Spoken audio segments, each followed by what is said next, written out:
My daughter-in-law called the police to our home. She's unstable and a danger to my children. I just looked at the officer and said, "Please come in. I have something to show you." Her lies evaporated the moment I hit play. Where are you watching from today? Drop your location in the comments below and hit that like and subscribe button. Let me tell you how a perfectly ordinary Tuesday in September turned into the day I finally got my revenge on the woman who'd been systematically destroying my family for 3 years. My name is Margaret Maggie Collins. I'm 52 years old, and until this morning, I thought my biggest problem was deciding whether to make pot roast or chicken for dinner. Officer Daniel Martinez stood awkwardly in my doorway, his young face trying to maintain professional composure while clearly wishing he was anywhere else. Behind him, my daughter-in-law Carla paced frantically on my front lawn, gesticulating wildly and occasionally shouting things like, "She's completely lost it," and "My children aren't safe." The thing about Carla Davidson Collins is that she's always been an exceptional actress. When she married my son Kevin 3 years ago, she had us all fooled with her sweet Southern charm and her endless talk about family values. She baked cookies for school fundraisers, volunteered at the church, and called me Mama Maggie with such apparent affection that I actually felt guilty for my initial reservations about her. But actors always slip up eventually, and Carla's performance had been cracking for months now. "Mrs. Collins," Officer Martinez said carefully, "your daughter-in-law called our station this morning, claiming you've been exhibiting erratic behavior and making threats toward her children." I almost laughed. Almost. Instead, I stepped aside and gestured for him to enter. "Officer Martinez, please come in. Can I offer you some coffee? I just made a fresh pot." Behind him, Carla's voice rose to a near shriek. "Don't you go in there alone. She's dangerous." The officer glanced back at her, then at me. I was wearing my usual Tuesday attire. Clean jeans, a yellow cardigan my late husband had bought me for Christmas, and my grandmother's pearl earrings. I looked about as dangerous as a golden retriever. "Coffee would be nice, ma'am," he said, stepping inside. I led him to my kitchen, where everything was exactly as it should be. Clean counters, fresh flowers from my garden in a mason jar, and the lingering smell of the cinnamon rolls I'd baked earlier for Kevin's lunch. This was not the home of an unstable woman. "Mrs. Collins," Officer Martinez began, pulling out a small notebook. "Can you tell me about your interactions with Mrs. Davidson Collins recently?" I poured him coffee in my best china cup and settled across from him at the kitchen table. "Well, officer, that's quite a story. But before I tell it, I think you should know that everything Carla said about me today was a lie, and I can prove it." His eyebrows raised slightly. "How's that?" I reached into the drawer beside me and pulled out a small device about the size of a pack of cards. "This is a digital recorder. For the past 2 months, I've been recording every conversation I have with Carla." I could see the surprise in his eyes. "Why would you do that?"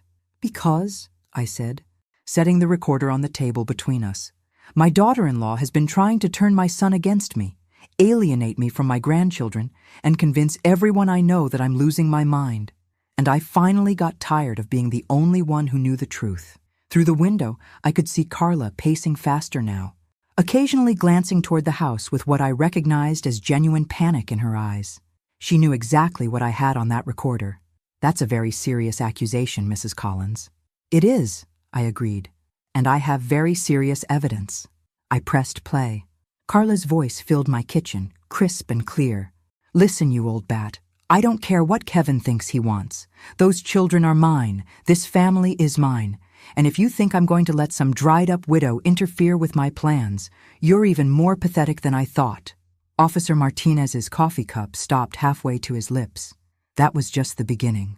"Fabro," Officer Martinez set his coffee cup down with trembling hands, as Carla's voice continued to pour from the recorder. "Kevin's too weak to see what needs to be done, but I'm not. You're going to back off from my family, or I'll make sure everyone knows you're losing your mind." I watched his face carefully as the recording played. This was exactly what I'd been waiting for. A witness who couldn't be manipulated by Carla's tears or convinced that I was just a bitter old woman making things up. The recording was from last Thursday. Carla had come over while Kevin was at work, supposedly to pick up some toys the kids had left behind. But I'd learned to recognize her hunting expeditions by then. "You see, officer," I said quietly, pausing the recording, This conversation happened in my living room. Carla thought she was safe because Kevin wasn't here, and she assumed I'd never tell him what she really said to me. Jesus, he muttered, then caught himself. Excuse me, ma'am? I smiled. I've heard worse. There's more if you're interested. Through the window, Carla had stopped pacing and was standing perfectly still, staring at my house with the look of someone who had just realized the ground was shifting beneath her feet. I forwarded to another conversation. This one, from 2 weeks ago. Carla's voice again, but this time with a different tone entirely, calculating rather than angry. I've been talking to some people at the country club, Maggie. They're all saying the same thing about you. How you've been forgetting conversations, repeating yourself, getting confused about dates. It's such a shame when someone your age starts declining. On the recording, you could hear my voice responding calmly. What people at the country club, Carla? Oh, you know. Jennifer Morrison, Beth Caldwell. They're all concerned about you. What Carla didn't know was that I'd had lunch with both Jennifer and Beth the day before that conversation. Neither of them had mentioned anything about my mental state, because neither of them had noticed any decline. They had, however, mentioned that Carla had been asking a lot of questions about early onset dementia and how families handle difficult situations with aging relatives. Officer Martinez was shaking his head slowly. Mrs. Collins, how long has this been going on? The recordings? 2 months. But the campaign against me started about 6 months after Carla married Kevin. It was subtle at first. Little comments about how I seemed tired, suggestions that maybe I shouldn't drive at night anymore, conversations about how hard it must be for me to live alone in this big house. I had been stupid enough to think she was being caring. She's been building a case, I continued, planting seeds with Kevin, with the neighbors, with anyone who would listen. Maggie's getting older. Maggie seems confused lately. Maybe Maggie shouldn't be around the children so much. The officer looked genuinely disturbed. That's psychological abuse. It's also brilliant, I admitted grudgingly. Carla's a pediatric nurse. She knows exactly how to sound concerned and professional. And she chose the perfect victim, a widow with no close family nearby, someone whose word might seem less reliable than that of a young mother. I pressed play again. This time, it was a conversation from 3 weeks ago, after Kevin had gently suggested that maybe I should consider simplifying my living situation. Carla's voice was pure honey. Kevin, your mother's been calling me at work, asking the same questions over and over. Yesterday, she called 3 times to ask what time we were coming for dinner, even though we'd already told her we couldn't make it. That was a complete lie. I had called once to confirm they couldn't come, so I could invite my neighbor Grace instead. She's also been telling the children some strange stories. Yesterday, Emma came home asking why Grandma Maggie said their daddy was going to take them away. Another lie. I had never said anything of the kind. Officer Martinez looked at me with something approaching admiration. How did you know to start recording? I didn't know. I suspected, but it was my granddaughter who gave me the proof I needed. Emma, Kevin's 8-year-old daughter, had spent the night with me about 10 weeks ago. During breakfast, she'd asked me why I told Daddy I didn't want to see them anymore. When I explained that I had never said such a thing, Emma looked confused. But Mommy said you called and said you were too tired for visitors and that we shouldn't bother you so much. That's when I knew for certain that Carla was lying to everyone about everything. I started recording the next day. Mrs. Collins, Officer Martinez said carefully, do you have any idea why your daughter-in-law would want to isolate you from your family? I smiled, but there was no humor in it. Oh, officer, that's where this story gets really interesting. Money, I said simply, letting the word hang in the air between us. It always comes down to money, doesn't it? Officer Martinez leaned forward, clearly invested now in understanding the full scope of what he'd walked into. You see, when my husband died 5 years ago, he left me very well provided for. The house is paid off. I have a substantial savings account, and there's a life insurance policy that Kevin will inherit when I die. About $300,000 all told. The officer whistled low. Carla knows this because Kevin told her, back when they were planning their wedding and discussing their future financial security. At the time, I thought it was sweet that she seemed so interested in family history and traditions. I reached for another cookie from the plate between us, mainly to keep my hands busy. What Kevin doesn't know is that his wife has been visiting estate attorneys. How do you know that? Because my friend Dorothy works at Harrington, Wells and Associates downtown. She mentioned seeing Carla there several times over the past few months. When Dorothy asked if everything was all right with the family, Carla said she was helping me with some paperwork since I'd been having trouble managing my affairs. Officer Martinez's expression darkened. More lies. Exactly. So I did some investigating of my own. Turns out Carla has been researching guardianship laws, specifically how to have someone declared mentally incompetent. I let that sink in for a moment. Through the window, I could see Carla had her phone out now, probably calling Kevin to tell him some story about how the police were at his mother's house, and she was so worried about my mental state. The plan was elegant, really. Isolate me from my support system, document my supposed decline, and eventually petition the court to have Kevin appointed as my guardian. Once that happened, she'd have control over my finances, my medical decisions, and my living situation. That's... Officer Martinez struggled for the right word. Evil? I suggested helpfully. Yes, I thought so too. I forwarded the recording to a conversation from just last week. Carla's voice was softer this time, the tone she used when she was planning something. Kevin, I think we need to seriously consider what's best for your mother. She called me yesterday asking if I knew where she put her grocery list. And when I said I didn't know, she got angry and accused me of moving her things around. I had never made such a call. And yesterday, when I picked up the kids, she seemed confused about what day it was. She kept saying it was Thursday when it was clearly Wednesday. It had been Thursday. I'm starting to think she might need more supervision than we realized. Maybe we should look into some options for assisted living, or at least consider having someone check on her more regularly. On the recording, you could hear Kevin's voice, distant but troubled. I know you're right, but it's hard to think about Mom not being independent anymore. I understand. Honey, but we have to think about her safety, and frankly, we need to think about the children's safety too. What if she forgets to turn off the stove when they're visiting? What if she gets confused and takes them somewhere and can't remember how to get home? Officer Martinez looked physically sick. She was manipulating your son. Masterfully, I agreed. Kevin loves me, but he also trusts his wife. When someone you love tells you the same story over and over, presented with apparent concern and backed up by specific examples, you start to believe it. I paused the recording and met the officer's eyes. The brilliant part was that Carla never said I was mentally incompetent. She just planted dozens of little seeds of doubt. Maybe Maggie's getting forgetful. Maybe we should keep a closer eye on her. Maybe she's not as sharp as she used to be. How long would it have taken for her plan to work? Not long.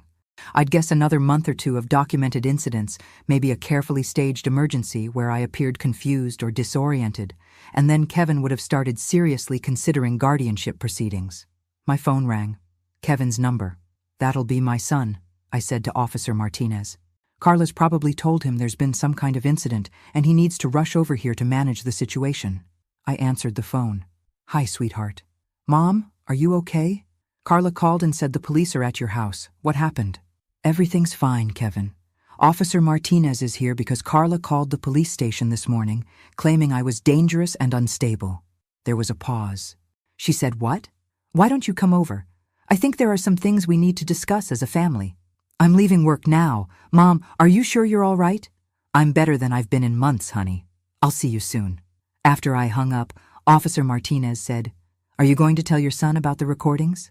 I looked out the window at Carla, who was now pacing frantically and talking rapidly into her phone. "Oh yes," I said. "I'm going to tell him everything." But first, I had one more recording to play. This last recording, I told Officer Martinez, is from 3 days ago. It's the one that made me realize Carla wasn't just planning to have me declared incompetent. She was planning to have me committed. I fast-forwarded to the relevant section. Carla's voice was crisp and professional. "Dr. Henderson, this is Carla Collins. I'm calling about my mother-in-law, Margaret Collins. I'm a pediatric nurse at Children's Hospital, and I'm very concerned about some behaviors I've been observing." My blood still ran cold listening to this conversation, which Carla had conducted from my own kitchen while I was supposedly napping upstairs. She's been exhibiting signs of paranoid delusions lately. Yesterday, she accused me of moving her things around and claimed I was trying to make her look confused. She's also been hoarding medications and seems convinced that someone is trying to hurt her. Officer Martinez's face had gone completely pale. I know you can't diagnose over the phone, Dr. Henderson, but as a healthcare professional, I'm concerned she might be experiencing early-stage dementia with paranoid features. Her son is my husband, and we're very worried about her safety and the safety of our children when they visit. I paused the recording. Dr. Henderson is a psychiatrist who specializes in geriatric mental health. He's also someone Carla knew through her work connections. She was setting up a professional consultation. Worse than that, she was creating medical documentation of my supposed mental decline, using her credentials as a nurse to add weight to her claims. The truly sick part was how well Carla understood the system. As a pediatric nurse, she knew exactly which symptoms to report, which terminology to use, and how to present herself as a concerned family member rather than someone with ulterior motives. I played the rest of the conversation. We'd like to schedule an evaluation, Dr. Henderson, preferably something we could arrange without her knowledge initially, since she's very resistant to the idea that anything is wrong. How soon could we set something up? I'm concerned that waiting might put everyone at risk. Officer Martinez set down his coffee cup. Mrs. Collins, this is criminal. She was building a false medical case against you. And if Dr. Henderson had agreed to see me based on Carla's report, if he'd found any signs of age-related forgetfulness or normal cognitive changes, it would have been documented as supporting evidence for her claims. I could see the officer working through the implications. A psychiatric evaluation suggesting cognitive decline, combined with months of documented incidents and concerned reports from family members, would have been more than enough for a guardianship petition. The beautiful thing about Carla's plan, I continued, was that it would have looked completely legitimate. A loving daughter-in-law concerned about an aging woman's safety, a devoted son reluctantly accepting that his mother needed help, medical professionals confirming that intervention was necessary. My front door chimed. Through the window, I could see Kevin's truck in the driveway. He was walking quickly toward the house, his face tight with worry. Mrs. Collins, Officer Martinez said, I need to ask you something directly. Are you experiencing any memory issues, confusion, or other symptoms that might explain your daughter-in-law's concerns? I smiled. Officer, 2 months ago I might have wondered about that myself. Carla was very good at making me question my own perceptions. But no, I'm not experiencing any cognitive decline. How can you be certain? Because after I started recording our conversations, I also started documenting everything else. I keep detailed notes about my daily activities, my conversations, my appointments. I had my doctor run a complete physical and cognitive assessment. I even took one of those online memory tests. I pulled out a folder from the kitchen drawer. Dr. Williams confirmed that I'm in excellent physical and mental health for a woman my age. My memory, reasoning ability, and judgment are all well within normal ranges.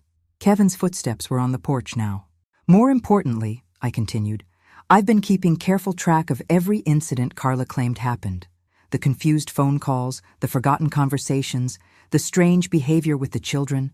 Officer Martinez, I have documentation proving that every single incident she reported was either completely fabricated or a deliberate misrepresentation of normal events. Kevin knocked on the door. Come in, sweetheart, I called out. We're in the kitchen. My son appeared in the doorway, his dark hair disheveled and his face creased with worry. At 32, Kevin looked remarkably like his father had at that age, with the same kind eyes and gentle demeanor that had made him such an easy target for someone like Carla. Mom, what's going on? Carla said. Kevin, I interrupted gently. I'd like you to sit down. There are some things about your wife that you need to know. He looked between Officer Martinez and me, clearly trying to understand what kind of situation he'd walked into. Is someone going to tell me why there's a police officer in my mother's kitchen? Your wife called the police this morning, Officer Martinez said carefully, claiming that your mother was exhibiting dangerous and unstable behavior. Kevin's face went white. She said what? I reached across the table and took my son's hand. Honey, for the past several months, Carla has been lying to you about me. She's been lying to everyone about me. And I can prove it. I placed the recorder on the table in front of him. Before you listen to this, I want you to know that I love you, and nothing that's about to happen changes that. Then I pressed play. Kevin's face went through a series of expressions as he listened to his wife's voice detailing her real feelings about me and her plans for our family. Confusion gave way to disbelief. then to anger, and finally to something that looked like grief. "Turn it off," he said quietly after the third recorded conversation. I stopped the recording and waited. Officer Martinez discreetly checked his phone, giving us a moment of family privacy. "How long?" Kevin asked, his voice barely above a whisper. "How long have I been recording?" 2 months. "How long has this been going on?" "Since about 6 months after your wedding." He put his head in his hands. "Jesus, Mom, why didn't you tell me?" It was the question I'd been dreading, because the answer revealed how thoroughly Carla had succeeded in undermining our relationship. Because she made me doubt myself first, and then she made me doubt whether you'd believe me. Kevin looked up sharply. "I would have believed you." "Would you?" "Honey, 3 weeks ago you suggested I might want to consider simplifying my living situation. 2 weeks ago, you asked if I was taking my medications regularly. Last week you wanted to know if I'd thought about having someone check on me during the day." Recognition dawned in his eyes. "She told me you were showing signs of confusion. She told you a lot of things, and because you love us both, you tried to find a middle ground. You started watching me for signs of decline, and she made sure you found them." Officer Martinez cleared his throat gently. "Mr. Collins, I hate to interrupt, but there's something else you should know. Your wife wasn't just trying to make your mother appear confused. She was actively working to have her declared mentally incompetent." I showed Kevin the folder with my medical records and documentation. I started keeping detailed notes about everything once I realized what was happening. Every conversation, every activity, every interaction with your wife. I also had Dr. Williams run a complete evaluation. Kevin flipped through the pages, his expression growing more troubled with each document. "Dr. Williams found no evidence of cognitive decline whatsoever," I continued. "In fact, he was impressed with my mental acuity and organizational skills." "The recording where she calls Dr. Henderson," Officer Martinez added, "that's attempted fraud. She was using her professional credentials to create false medical documentation." Kevin was quiet for a long time, processing everything. Outside, I could see Carla had moved closer to the house and appeared to be trying to listen at the window. Finally, he spoke. "What was her endgame, Mom? What did she want?" "Financial control," I said simply. "Once I was declared incompetent and you were appointed as my guardian, she'd have access to my accounts, my property, my insurance policies, everything. But I would never—" "Kevin, you're a good man with a generous heart. If your wife convinced you that I needed expensive care, or that the children needed college funds, or that the family needed a bigger house, would you have said no?" His silence was answer enough. "She was patient," I admitted. "This wasn't a get-rich-quick scheme. This was a long-term plan to gradually gain control over our family's financial resources while positioning herself as the devoted daughter-in-law who was just looking out for everyone's best interests." My phone buzzed. A text message from an unknown number. "You're going to regret this." I showed it to Officer Martinez, who immediately looked toward the window where Carla was standing. "Mr. Collins," the officer said, "I think we need to have a conversation with your wife." Kevin stood up slowly, like a man who'd aged 10 years in the past hour. "Officer Martinez, what are my mother's options here?" "Well, based on what I've heard today, there are several potential charges we could pursue. Harassment, fraud, filing false police reports, possibly even elder abuse." I held up my hand. "Before we go down that road, I'd like to try something else first." Both men looked at me with curiosity. "Kevin, I want you to call your wife and ask her to come inside. Tell her the officer needs to speak with both of you about the situation." "Mom, what are you planning?" I smiled, but it wasn't entirely pleasant. "I'm going to give Carla a chance to tell the truth. One last opportunity to be honest with you about what she's been doing." Officer Martinez looked skeptical. "Mrs. Collins, I don't think she's going to confess. She will if she thinks confessing is her best option for damage control." I had been studying Carla for 3 years.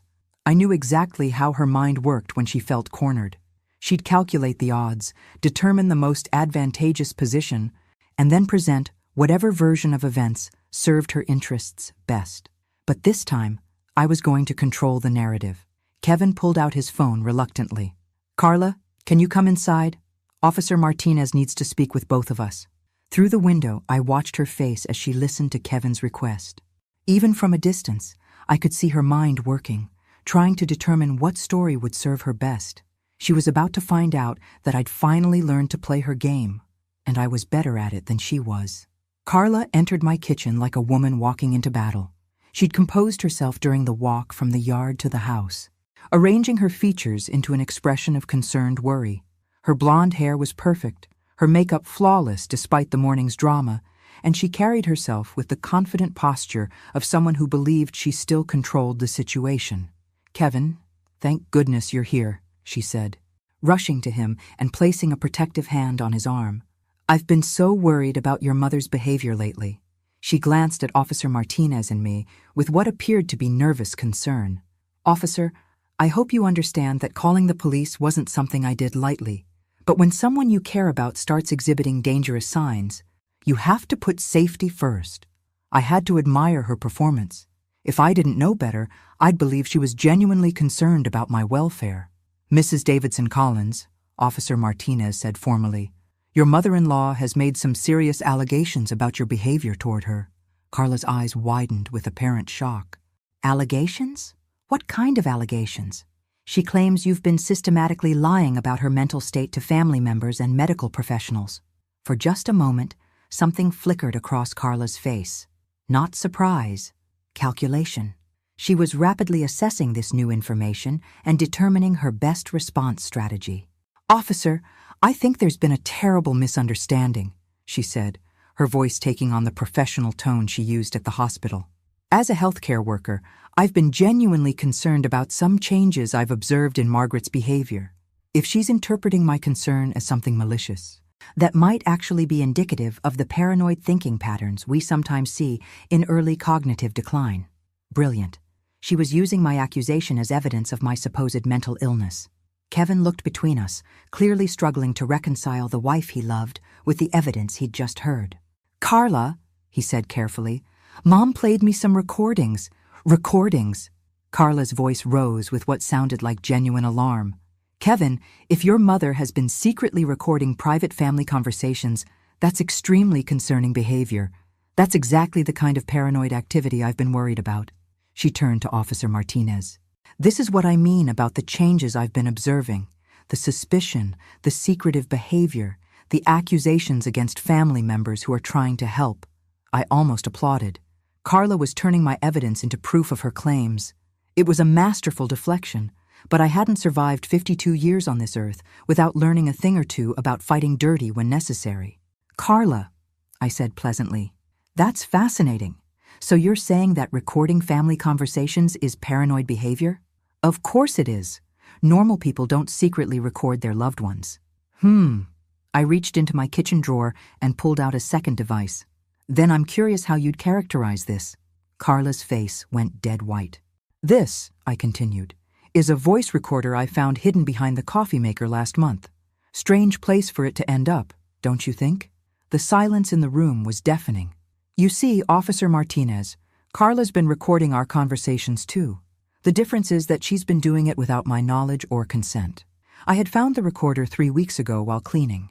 At first, I'd assumed Kevin had dropped it and forgotten about it. But when I examined it more closely, I found hours of recorded conversations between Carla and me. Conversations that had been carefully edited to remove context and make my responses seem confused or inappropriate. But unlike my recordings, which capture complete, unedited conversations, Carla's recordings appear to have been manipulated." I pressed play on her device. My voice filled the kitchen, mid-sentence. "Don't remember saying that. Confused about what day. Can't find my keys anywhere." Out of context, I sounded exactly like someone experiencing memory problems. Officer Martinez looked at Carla with undisguised disgust. "You've been secretly recording and editing conversations to make your mother-in-law appear incompetent?" Carla opened her mouth, then closed it, then opened it again like a fish gasping for air. Kevin stared at his wife as if he'd never seen her before. "Carla, what the hell is this?" Finally, she found her voice. "I was documenting concerning behaviors for her own protection. Medical professionals need specific examples when evaluating cognitive decline." "No," I said firmly. "You were manufacturing evidence, and when that wasn't enough, you started escalating to more dramatic measures." I turned to Officer Martinez. The phone call to Dr. Henderson wasn't Carla's first attempt to create professional documentation of my supposed mental illness. She's also contacted my insurance company asking about coverage for in-home psychiatric care, and she's been in touch with 3 different assisted living facilities asking about their memory care programs. Carla's professional composure was finally cracking. Margaret is twisting everything. Yes, I've been exploring options for her care because I'm concerned about her safety. That's what responsible family members do. Responsible family members, I said, don't lie to police officers. They don't forge medical documentation, and they certainly don't threaten elderly relatives. I played the recording of Carla's threat to make everyone believe I was losing my mind. Kevin listened to his wife's voice with growing horror. When the recording ended, he looked at Carla with a mixture of disgust and grief that broke my heart. "How long?" he asked quietly. "Kevin, you have to understand. How long have you been planning this?" Carla looked around the room desperately, seeking some way to salvage the situation. When she realized there wasn't one, something fundamental shifted in her expression. The mask finally fell away completely. "Since before we got married," she said flatly. "Did you really think I was interested in a middle school math teacher for his sparkling personality?" The words hit Kevin like a physical blow. And that's when I realized Carla had just made the biggest mistake of her life. Kevin's face went completely blank, the way it used to when he was a child and someone had hurt him so badly that his mind simply couldn't process it. I watched my son's heart break in real time, and for a moment I wanted to take everything back, to pretend none of this had ever happened, just to spare him this pain. But it was too late for that now. "Before we got married," Kevin repeated slowly. "You planned this before we got married." Carla seemed to realize she'd revealed too much because she immediately tried to backtrack. "Kevin, that's not what I meant. I was upset. I misspoke." "No." His voice was quiet but firm. "You didn't misspeak. You told the truth for the first time since I've known you." Officer Martinez was taking notes now, his expression professional, but his eyes reflecting the same disgust I was feeling. "Mrs. Davidson Collins," he said, "I need to ask you directly. Did you marry Mr. Collins with the intention of gaining access to his family's financial resources through fraudulent means?" For a moment, I thought Carla might continue trying to lie her way out of the situation. But something in Kevin's face, the absolute devastation there, seemed to convince her that the game was finally over. "You want the truth?" she asked, her voice taking on a bitter edge. "Fine, here's the truth." She turned to Kevin with an expression that was almost pitying. "I met you at that hospital charity function, remember? You were so sweet, talking about your students and your mother and how close your family was. And when you mentioned that your mom was well off and that you were her only heir, I thought, here's a nice man who'll give me the stability I deserve." Kevin flinched as if she'd slapped him. "The original plan was simple," Carla continued, her tone becoming almost conversational. "Marry you, be the perfect daughter-in-law for a few years, and eventually inherit everything when Margaret died naturally. I was patient. I could wait." "But then what changed?" Officer Martinez asked. Carla laughed, a sound completely devoid of humor. "Margaret changed. She didn't decline the way older people are supposed to. She stayed sharp, stayed active, stayed healthy. And I realized she could live another 20 or 30 years. She looked at me with something approaching respect. "You're tougher than I gave you credit for, Margaret. I'll give you that." "So you decided to speed up the timeline," I said. "I decided to take control of the situation. The incompetency angle would have worked perfectly. Kevin would have become your guardian. I would have convinced him that expensive care was necessary, and gradually we would have gained access to your resources for your own good." Kevin stood up abruptly, his chair scraping against the floor. "You manipulated me. You made me doubt my own mother. I gave you a chance at financial security that you never would have achieved on a teacher's salary," Carla shot back. "You should be thanking me." The sheer audacity of that statement left everyone speechless for a moment. "Mrs. Davidson Collins," Officer Martinez said, "you've just confessed to multiple felonies: fraud, elder abuse, filing false police reports, conspiracy." "Prove it," Carla interrupted. "Yes, I recorded some conversations. Yes, I was concerned about Margaret's mental state. Yes, I made some phone calls to medical professionals. But nothing I did was illegal. She was right, and she knew it.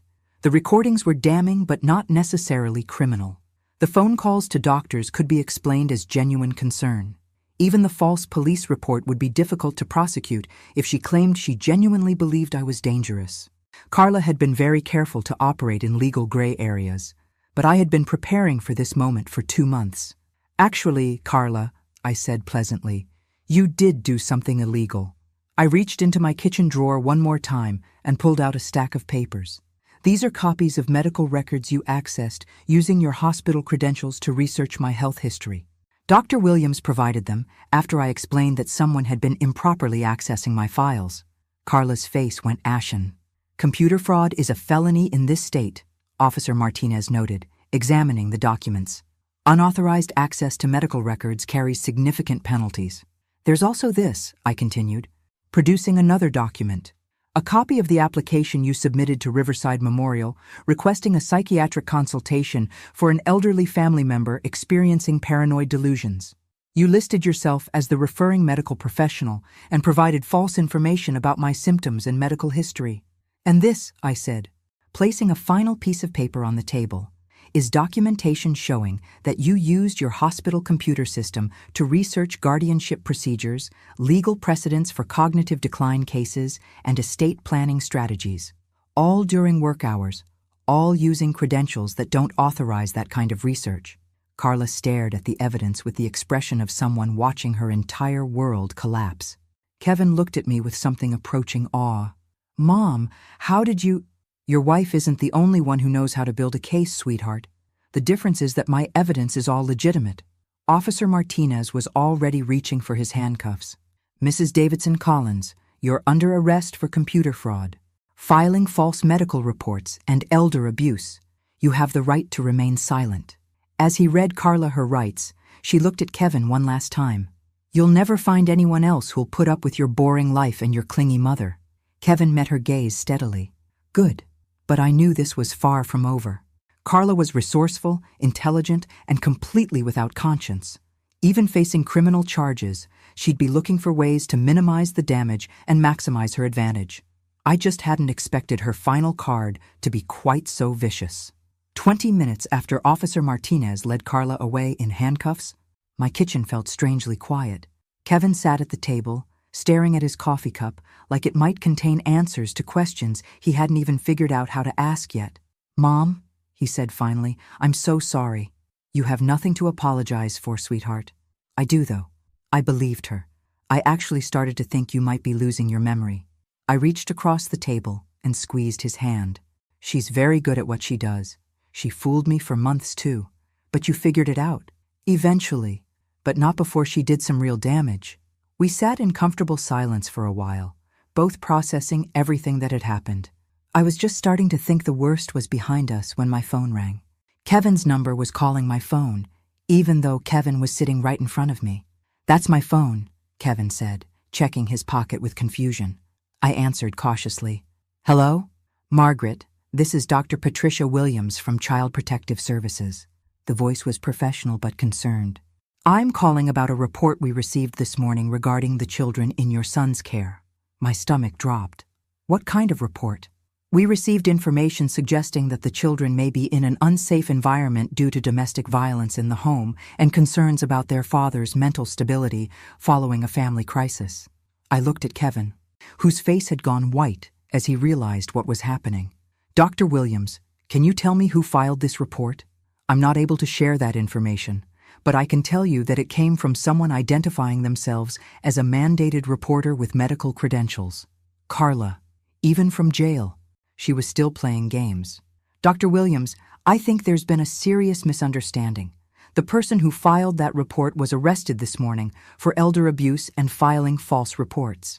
Ma'am, regardless of the source, we're required to investigate any report involving potential harm to children. I'll need to speak with your son and assess the children's living situation. Kevin grabbed the phone. This is Kevin Collins. Those are my children you're talking about. Mr. Collins, I understand this is stressful, but I need you to bring Emma and Tyler to our office for interviews this afternoon. We also need to conduct a home visit to ensure their environment is safe. After Kevin hung up, He looked at me with panic in his eyes. "Mom, what if they take the kids?" "They won't," I said firmly, though privately I was worried. Carla had timed this perfectly. Child Protective Services investigations could drag on for weeks or months, and even unfounded reports could disrupt a family's life significantly. "We need to call a lawyer," Kevin said, already reaching for his phone. "We need to do better than that," I replied. "We need to go on the offensive." I had learned something important over the past few months. When someone is systematically trying to destroy your life, defense isn't enough. Sometimes you have to fight back with everything you've got. "Kevin, call your principal and explain that you'll need the rest of the week off for a family emergency. Then call Emma and Tyler's school and let them know what's happening so they're prepared if CPS contacts them." "What are you going to do?" "I'm going to make some phone calls of my own." The first call was to my lawyer, James Morrison, who'd been handling my affairs since Harold died. I explained the situation and asked him to represent Kevin in the CPS investigation. The second call was to Dr. Williams, my physician, to request copies of my complete medical records and a written statement confirming my mental competency. The third call was to Detective Sarah Chen, who'd taken over the case from Officer Martinez. "Detective Chen, this is Margaret Collins. I wanted to give you a heads up that Carla Davidson Collins has filed a false report with Child Protective Services as retaliation for her arrest." "What kind of report?" "She's claiming there's domestic violence in my son's home and that he's mentally unstable. This is clearly an attempt to maintain control over the family, even from jail." Detective Chen sighed. "Mrs. Collins, I wish I could say this was unusual, but manipulative people often escalate when they're caught. Do you have evidence that the CPS report is false?" "I have extensive documentation of her pattern of filing false reports. I also have character references for my son from his employer, his children's teachers, and community members. I'll contact CPS and make sure they're aware that the person who filed the report is facing criminal charges for similar behavior." The fourth call was the most important one. Channel 7 News. "This is Amanda Rodriguez. Ms. Rodriguez, my name is Margaret Collins. I believe you'd be interested in a story about elder abuse, family fraud, and false police reports. I'm listening. This morning, my daughter-in-law was arrested for attempting to have me declared mentally incompetent so she could gain control of my finances. As retaliation, she's now filed false reports with Child Protective Services targeting my son and grandchildren. That's definitely newsworthy. Can you provide documentation? I have recordings, medical records, police reports, and a very clear timeline of fraudulent behavior. When can we meet?" I looked at Kevin, who was listening to my side of the conversation with growing amazement. "How about this afternoon? I think it's time this story got the attention it deserves." After I hung up, Kevin stared at me. "Mom, you're going public with this?" "Honey, your wife spent months building a case against me using lies and manipulation. Now she's trying to use the same tactics against you and the children." I stood up and straightened my shoulders. It's time someone showed her what a real campaign looks like. I had been playing defense for 3 years, letting Carla control the narrative and set the terms of engagement. But I was done being the victim in this story. It was time to show everyone who the real Margaret Collins was. The Channel 7 news interview was scheduled for 4 p.m., which gave us time to prepare our strategy. Kevin picked up Emma and Tyler from school early, explaining that they'd be staying with my neighbor Grace for a few days while we sorted out some family issues. "Are we in trouble, Daddy?" Emma asked, her 8-year-old face creased with worry. "No, sweetheart. Sometimes grown-ups make mistakes, and other grown-ups have to help fix them. But you and Tyler are perfectly safe." Tyler, who was only 5, seemed less concerned about the abstract concept of trouble and more interested in the fact that Grace had promised to make chocolate chip cookies. As the children played in Grace's backyard, Kevin and I sat in my living room organizing our documentation. I had spent the morning creating a comprehensive timeline of Carla's behavior, complete with dates, witnesses, and supporting evidence. "Mom," Kevin said, reviewing the paperwork, "this is incredibly thorough. When did you have time to put all this together?" "I've been working on it for weeks. I knew this day would come eventually." The truth was, I'd been preparing for war long before I'd started recording Carla's conversations. Once I'd recognized the pattern of her behavior, I'd begun documenting everything with the systematic attention to detail that had served me well during my 30-year career as a school administrator. Amanda Rodriguez arrived at 3:30, accompanied by a cameraman and a producer. She was younger than I'd expected, probably in her early 30s, with sharp eyes and the kind of confident demeanor that suggested she'd covered more than her share of difficult stories. "Mrs. Collins, thank you for reaching out to us. Stories like this are important, but they're also sensitive. I want to make sure we handle everything appropriately." "I appreciate that, Ms. Rodriguez. I'm not interested in creating a media circus. I just want people to understand what elder abuse actually looks like and how sophisticated these schemes can be." We spent an hour going through the timeline, the recordings, and the documentation. Amanda's expression grew more serious as she realized the scope of what Carla had attempted. "This is remarkable," she said finally. "The level of planning and manipulation involved is extraordinary. How do you feel about going public with such personal family details?" I thought about that question carefully. A week ago, the idea of discussing my private life on television would have horrified me.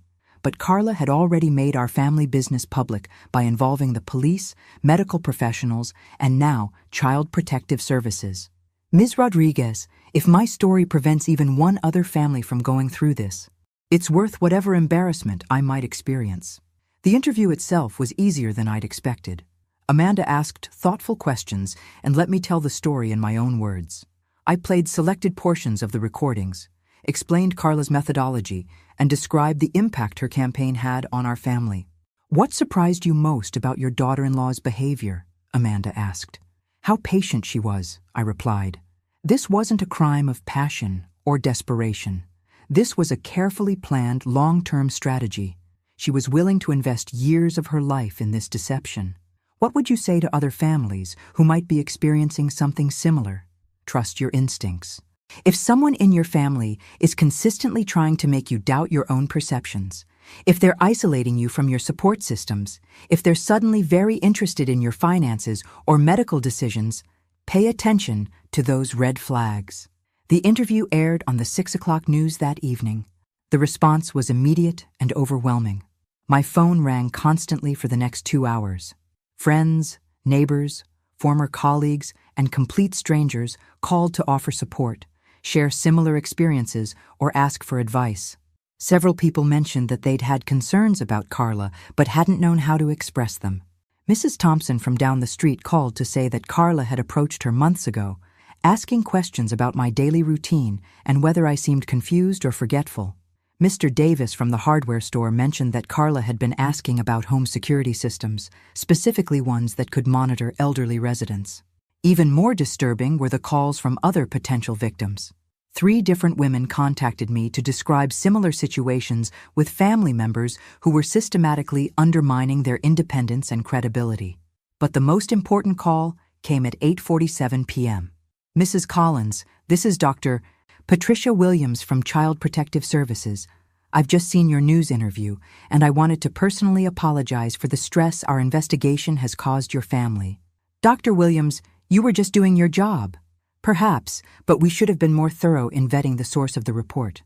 Detective Chen contacted us this afternoon with additional information about Mrs. Davidson Collins, and in light of everything we've learned, we're closing our investigation immediately." "What does that mean for my son and grandchildren?" "It means they can go home tonight and resume their normal lives. We'll be flagging Mrs. Davidson Collins in our system to prevent any future false reports from being taken at face value." After I hung up, Kevin looked at me with amazement. "Mom, how did you know the news interview would work?" "Because bullies count on their victims staying silent. They count on shame and embarrassment and the desire to keep family problems private. Once you shine a light on their behavior, once you refuse to be ashamed of being targeted, their power disappears." It was nearly 10 p.m. when Detective Chen called with an update on Carla's situation. "Mrs. Collins, I wanted you to know that Mrs. Davidson Collins has been denied bail pending trial. The judge considered her recent attempt to manipulate Child Protective Services as evidence that she poses a continued threat to your family. How long will she be in jail? With the charges we're filing and her confession on record, she's looking at significant prison time. Her lawyer is already talking about a plea deal." I hung up and looked at Kevin. who was sitting on my couch watching the 10 o'clock news replay the story of our family's ordeal. "It's over," I said. "Is it really?" I thought about that question. Carla was in jail, the CPS investigation was closed, and our story was public. But I knew that the real work of healing our family was just beginning. "The legal part is over," I said. "The rest is up to us." But first, there was one more thing I needed to do. 3 weeks later, I stood in courtroom 3B watching Carla Davidson Collins accept a plea deal that would send her to prison for 7 years. She looked smaller somehow, diminished without her makeup and professional attire. The orange jumpsuit was definitely not her color. When the judge asked if she had anything to say before sentencing, Carla stood and faced our side of the courtroom. For a moment, I thought she might actually apologize. "Your Honor," she said, her voice clear and steady, "I maintain that my actions were motivated by genuine concern for family welfare. I believe that with more time and better communication, this entire situation could have been resolved without legal intervention. Even now, facing 7 years in prison, she couldn't admit she'd done anything wrong." The judge was not impressed. "Mrs. Davidson Collins, you have manipulated medical professionals, law enforcement, and social services in a systematic campaign of fraud and abuse. Your lack of remorse is as troubling as your original crimes." After the sentencing, Kevin and I walked out of the courthouse together. The children were at school, blissfully unaware that this particular chapter of their lives was finally closing. "How are you doing?" I asked Kevin as we sat on a bench outside the courthouse. "Honestly, I feel like I've been living in someone else's life for 3 years. I keep waiting for someone to tell me this was all a misunderstanding." No misunderstanding, just a very expensive education in human nature. Kevin had filed for divorce the week after Carla's arrest. The proceedings were complicated by the fact that she was in jail, but his lawyer expected everything to be finalized within a few months. "Mom, can I ask you something?" "Of course. How did you stay so calm through all of this? If someone had been systematically trying to destroy my life, I think I would have lost my mind." I thought about that question. The truth was, there had been moments when I'd questioned my own sanity, when I'd wondered if maybe Carla was right and I was losing my grip on reality. I think it helped that I had a purpose beyond just defending myself. Once I realized what she was doing, I became determined to protect you and the children from her manipulation. That gave me something to fight for instead of just something to fight against. Still, the planning you did, the way you gathered evidence and built your case, where did that come from? I smiled. "Sweetheart, I didn't survive 30 years as a high school principal without learning how to deal with manipulative people. Carla was more sophisticated than most teenagers, but the fundamental tactics were the same." We sat in comfortable silence for a while, watching lawyers and clients hurry up and down the courthouse steps. "What happens now?" Kevin asked. "Now we go home. You and the children move back into your house. I go back to my quiet retirement, and we all try to figure out what normal looks like. Will you be okay? Living alone, I mean?" I looked at my son, this good man who'd been so thoroughly deceived by someone he'd trusted completely, and felt a surge of pride in how he'd handled everything once he'd learned the truth. "Kevin, I've been taking care of myself for a long time, but more importantly, I've learned that I'm stronger than I thought I was. Carla spent months trying to convince everyone that I was weak and confused and unable to manage my own life. Turns out, she was wrong about everything." That evening, I sat in my kitchen drinking tea and reading through the stack of letters I'd received since the news story aired. Most were supportive, but several were from people sharing their own experiences with family financial abuse. One letter particularly caught my attention. It was from a woman in the next county whose adult son had been gradually gaining control over her finances by convincing her that she needed help managing her affairs. She'd seen my interview and realized that she was being manipulated. I picked up my phone and called her. "Mrs. Patterson, this is Margaret Collins. I received your letter today." "Oh my goodness, Mrs. Collins, I can't believe you called me. I wanted you to know that you're not alone, and that recognizing what's happening is the first step towards stopping it." We talked for over an hour.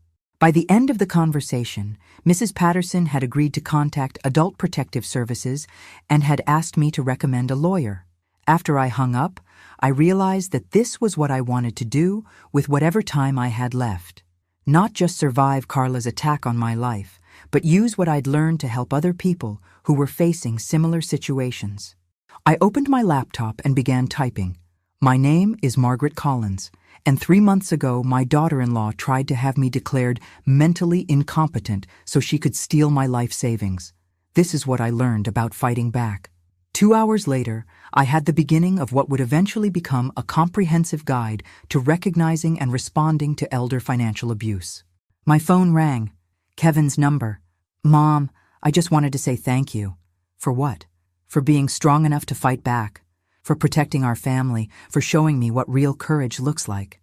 Kevin, you don't need to thank me for protecting my own family. Yes, I do. Another person might have just accepted what was happening. Might have let Carla win. But you didn't give up, even when things looked hopeless. After we hung up, I walked through my house, appreciating the silence and peace that I'd almost lost. Tomorrow, Emma and Tyler would come over after school for their regular Wednesday visit. This weekend, Kevin and I were planning to take them to the zoo. Normal things. Family things. The kind of life Carla had tried to steal from all of us. I settled into my favorite chair with my tea and looked out at the garden Harold and I had planted together 30 years ago. The roses were blooming beautifully this year. At 52, I was starting a new chapter of my life. Not as the victim of someone else's greed and manipulation, but as someone who'd learned exactly how strong she could be when the people she loved were threatened. Carla had been right about one thing. I was tougher than anyone gave me credit for. I just wished she'd figured that out before she'd tried to destroy my family. The truth had indeed set us free, all of us. Thanks for listening. Don't forget to subscribe and feel free to share your story in the comments. Your voice matters.